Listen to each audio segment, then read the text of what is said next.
Did Portland just pull off the smartest rebuild in the NBA? Something unusual is happening in Oregon, and it's not the kind of splashy, headline-chasing move that trends for a day and then disappears.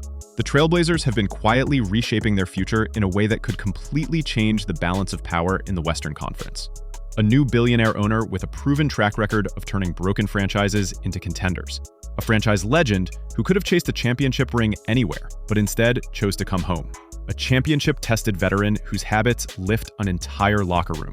And a 7-foot rookie from overseas who already brings a global fan base, elite instincts, and defensive awards that most veterans never touch. Put it all together, and Portland's path looks less like a typical rebuild and more like a calculated transformation. It all starts at the very top. Tom Dundon isn't your average sports owner. When he bought the Carolina Hurricanes in 2018, they were a laughingstock. Almost a decade without the playoffs, attendance falling, a culture that felt lifeless. Within 3 years, they were competing for the Stanley Cup. How? Dundon didn't just spend money. He invested it. He rebuilt facilities, expanded analytics departments, modernized training regimens, and created an environment where players actually wanted to stay. That's how you turn a team around. Not by chasing quick fixes, but by laying foundations. Fast forward to today. Dundon has agreed to buy the Trailblazers for over $4 billion, with the intent to keep them in Portland. In a league where relocation rumors often hang over smaller markets, that stability matters. Portland isn't just getting an owner, it's getting a builder with a proven blueprint. And then came the emotional centerpiece, Damian Lillard's return. After 2 rocky years in Milwaukee, plagued by injuries and disappointment, Dame had every opportunity to chase a ring elsewhere. He could have taken a minimum deal with a contender, joined a superteam, and ridden off with one last chance at a championship. Instead, he came back home. Lillard signed a 3-year, $42 million contract with Portland, complete with a no-trade clause and a player option. That's not just a deal, it's a statement. When your franchise legend chooses to return, not for the money, not for the spotlight, but because he believes in what's being built, it changes everything. For Scoot Henderson and Shaedon Sharpe, it means daily mentorship from the greatest player in franchise history. For free agents, it signals stability. For the league, it's a reminder that loyalty still has value. Dame didn't choose the easy road. He chose legacy. If Lillard's return was the emotional anchor, the arrival of Jrue Holiday was the cultural accelerator. Jrue isn't the loudest star in the room, but ask Giannis, ask Tatum, ask any coach who's worked with him, and they'll all say the same thing. Holiday changes teams. Portland landed him in a deal that sent Anthony Simons to Boston, and what they got in return wasn't just an elite defender. It was a professional. Jrue sets the tone. He's the guy who shows young players how to study film, how to handle pressure, how to prepare like every possession matters. He was the steady hand when Milwaukee won the title in 2021, and he was the missing piece when Boston finally got over the hump in 2024. Now he's in Portland, not to be the star, but to be the teacher. And if history tells us anything, young cores don't grow into winners without a veteran like this guiding them. Then there's the wild card that might turn out to be the biggest move of all. Yang Hansen. Drafted 16th overall by Memphis and immediately traded to Portland, Hansen is a 7'1" rookie from the Chinese Basketball Association. But he isn't some long-term project. He's already proven himself, Rookie of the Year and Defensive Player of the Year in the same season. That's not normal, that's elite.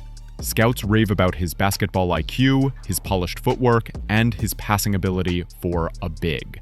And yes, he brings a massive global following, hundreds of millions of fans back home. But what matters most is that his game is real.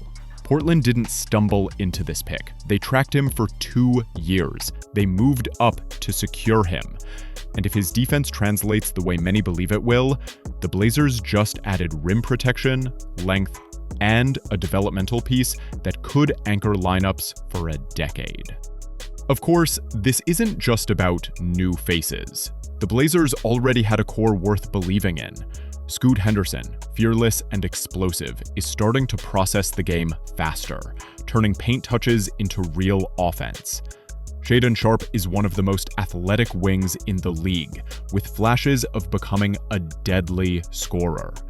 Donovan Clingan, last year's 7th overall pick, already showed he can rebound, protect the rim, and anchor a defense as a rookie. Toumani Camara brings versatile defense, while Deni Avdija is the kind of unselfish connector every team needs. Together, it's not a random pile of prospects. It's a group with complementary skills and overlapping timelines, ready to be shaped into something bigger. And that's where timing matters. The NBA just changed its rules with the second apron, making it harder for teams to spend their way into contention. Depth matters more. Development matters more. Cost-controlled talent matters more. Portland is perfectly positioned for this new era. They have young players on team-friendly deals, a veteran in Jrue to set habits, a legend in Dame to keep standards high, and an owner ready to pour money into everything around the roster. In a league where shortcuts are disappearing, Portland is choosing the long game, and it's starting to look like the smart game. So, what's realistic? In the short term, expect identity. Defense-first lineups with Holiday, Clingan, and Henderson will keep them competitive, even while the offense goes through growing pains. In the midterm, maybe 18 to 24 months, Scoot and Sharpe stabilize, Henderson adjusts to NBA speed, and Dame returns to close out games. Suddenly, the Blazers aren't rebuilding, they're competing. And in the long term, 2 to 4 years from now, if Dundon's playbook works again, Portland becomes a model franchise, drafting smart, developing talent, and sustaining success without shortcuts. Most rebuilds fail because they chase headlines, not habits. The Blazers are doing the opposite. An owner who builds systems, a legend who values loyalty, a teacher who enforces habits, a rookie who brings both skill and global reach, and a core of young players already showing flashes of brilliance. That's not clickbait. That's how dynasties are built. Slowly at first, then all at once. Right now, it's easy to overlook Portland. But 2 years from now, when Lillard is healthy, Scoot has matured, Henderson has found his rhythm, and Jrue's fingerprints are all over the locker room, will we look back and say, of course this worked? Because that's the thing about quiet transformations. They don't announce themselves with fireworks. They build in silence until suddenly, the entire league realizes it's too late.